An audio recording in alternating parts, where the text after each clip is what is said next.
This is an easy origami activity you can do with your kids. What I'm making is an origami frog. So I pull down one corner and fold it like that. And we do want to start with a rectangle for this one. And we bring this corner over here and press that edge. Then we open this back up and you want to bring these in and bring the corner there and press it down. And do the same thing on the other side.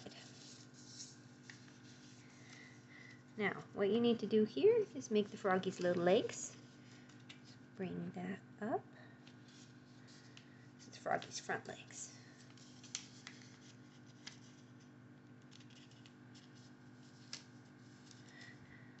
And we're going to fold these sides in.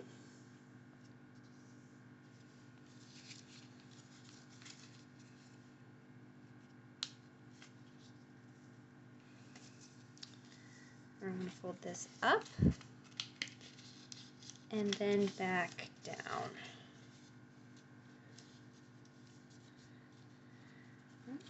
We have a little froggy. And the fun thing about this one is the froggy jumps. If you do a stiffer paper, the froggy will jump better. But this can be fun, especially if you are having to wait in line somewhere, or you're in some sort of office setting and your kid has to wait. You can fold them a little frog and then maybe fold a frog for yourself and do races across the floor or across the table. And it can really help kill time while you're waiting for something if you didn't have any toys or activities packed for them. I hope this helps.